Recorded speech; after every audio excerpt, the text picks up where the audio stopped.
In 1907, Britain and France embraced Russia. They used honey, in a triple alliance, Britain, France and Russia. And the honey that they used to trap Russia was that if we win the war that's coming with the Ottoman Empire, you will get Constantinople, which is what Russia wants.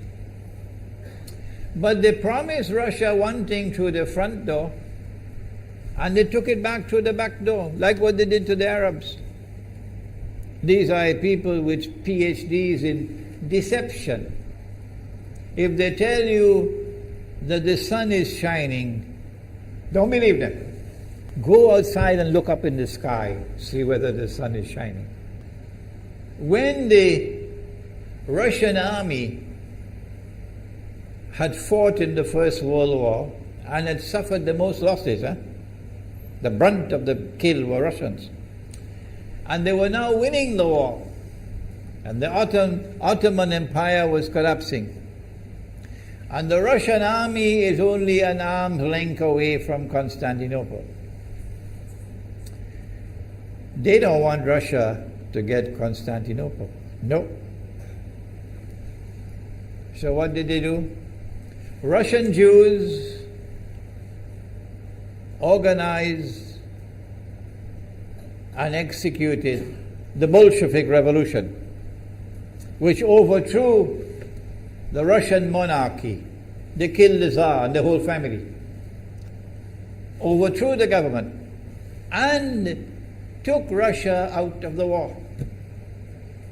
So the Russian army had to stop in its tracks and could not go to Constantinople. In other words, the Russian Jews stabbed Russia in the back. They did more than that. They brought communism. Communism is not Russian.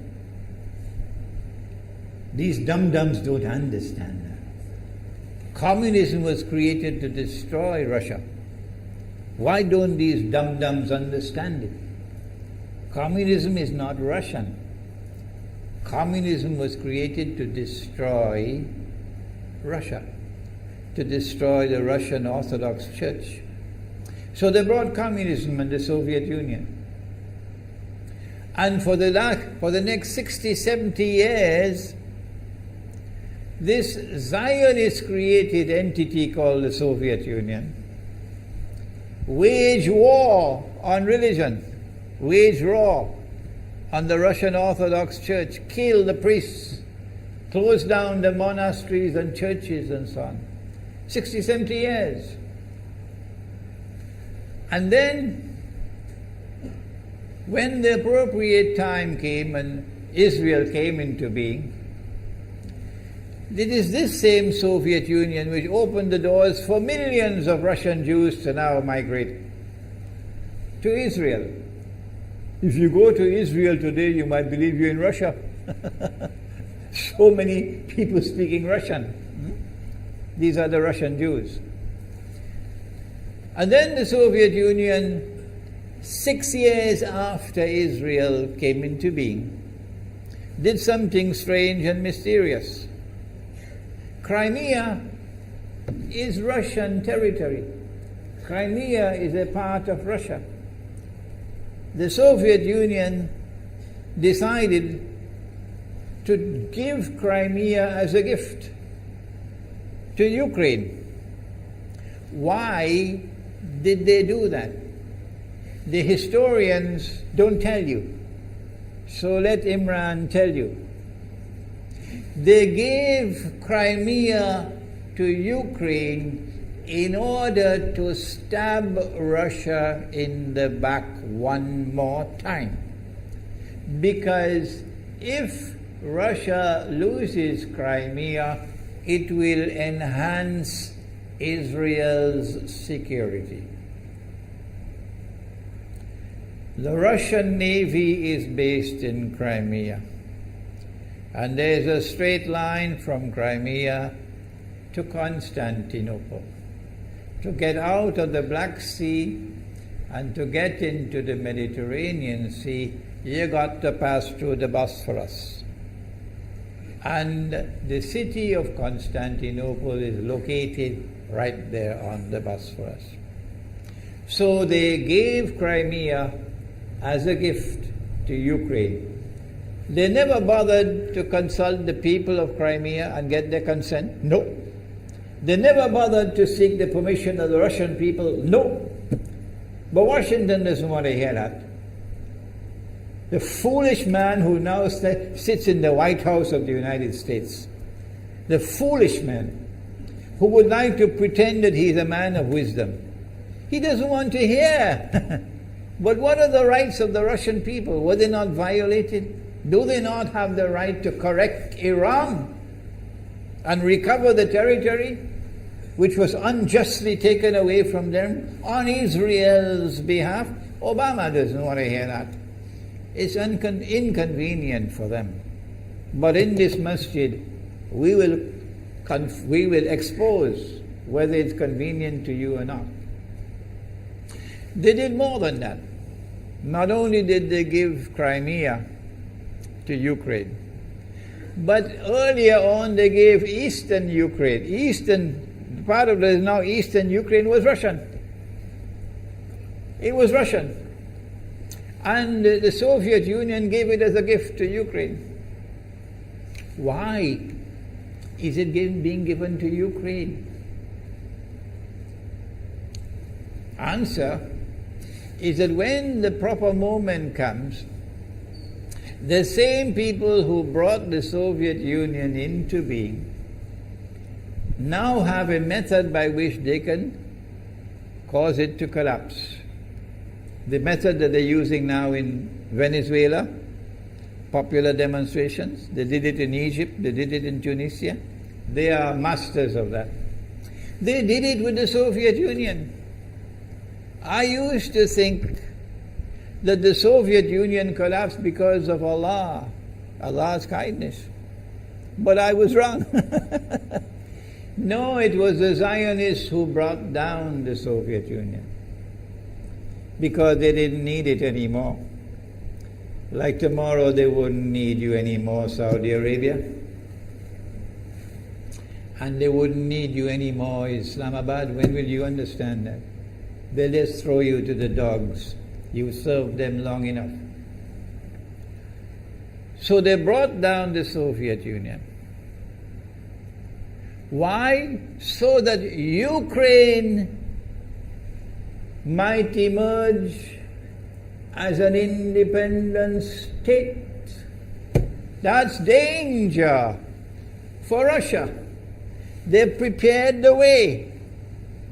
And now Ukraine emerges as an independent state. So the rope is around Russia's neck now. And from that day, when the Soviet Union collapsed, until yesterday, the relationship between Russia and Ukraine was always problematic. But the people of Ukraine still had the good sense and wisdom to appoint a government that was pro-Russian. The Zionists decided it's time for us to use our, the street demonstrations. And last October, November, December, the world witnessed Caracas all over again. And eventually, the Zionists got what they wanted. You have the money, and you can send in your special people, snipers who will kill, and so on, throw petrol bombs and so on. And eventually they got what they wanted. They created enough havoc. May Allah protect Malaysia from that. Ameen. Ameen. And the president of Ukraine fled. He's a democratically elected according to your method, Mr. Obama, according to your system. He's a legally elected president of Ukraine. And he had to flee. And these hypocrites in Washington and London and Paris, who would like us to believe that they are honorable men. They are not. Instead of standing on the side of the legally appointed president and demanding the rule of law, they all showed their colors as hypocrites in immediately recognizing the new government in Ukraine. The new government in Ukraine is anti-Russian. That's what they wanted. That's why they brought down the Soviet Union, to bring in a Ukraine into being as independent state, and then to eventually get an anti-Russian government in Ukraine. If by Allah's kindness Putin had not intervened and been so spectacularly successful, this is what the plan would have been. The new government in Ukraine would have joined NATO, and Russia could not stop it. And when the new government in Ukraine joined NATO, NATO will then send its armed forces into Ukraine. It could include nuclear weapons. Then Ukraine will pick a fight with Russia and decide that Russia must now vacate Crimea. Shut down your naval base. The rope is now tightened around your neck. Russia has to put its tail between its legs and withdraw its fleet, Black Sea Fleet, from Crimea. Russia is no longer a naval power. Crick crack, you finish. And Israel will celebrate. That was the master plan. But Allah planned, and Allah's plan was successful. And it is time for the Muslim world to recognize and to see, I cannot influence governments, so what can I do? Don't bother, you waste your time with governments. But the people can understand that this was Allah's plan. They planned, the enemy planned for so long, and at the last moment Allah intervened. And Putin was able to get the people of Crimea to vote in a referendum. And they voted 90-something% in favor of returning to Russia. They were a part of Russia, and they want to return to Russia. So Putin was successful in delivering to the Zionist movement the first defeat it has ever suffered, significant defeat in the more than 100 years since the Zionist movement was established. If that is not a sign from Allah, it's time for you to wake up. Putin is now succeeding in eastern Ukraine as well, because they're barking like dogs in Washington and London and Paris. Barking. It is Russia which is doing it. It is Russia which is doing it in eastern Ukraine. Oh, but when the Ukrainian government send the Ukrainian armed forces into eastern Ukraine, they don't want to fight. They say, we will not fight our own people. They refuse to fight. So the only way that the government of Ukraine could now stamp down the insurrection, the popular resistance in eastern Ukraine, is by calling on Washington, come and send your Marines.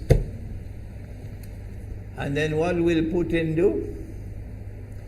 The Russian armed forces are amassed on the Ukrainian border. So the Ukrainian soldiers are refusing to fight their own people for two reasons. Number one, why should we do your dirty work for you?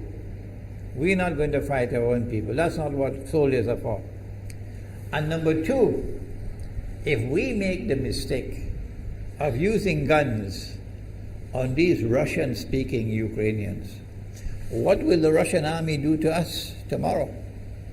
And they have already said, Putin has already said, we are going to intervene to defend our people. He's already said it plainly. The writing is on the wall. Putin has won a victory in Crimea. Whether governments like it or not, whether governments vote this way or that way, is now irrelevant, because we all know that they have to vote where the butter is. Putin is on his road to a second victory in Ukraine. And they can't take defeat after defeat. So the writing is on the wall. Exactly as Nabi Muhammad alayhi salatu wasalam has said, that we are now moving towards the malhama. How long will it take? I don't know, and you don't know. But the malhama is coming.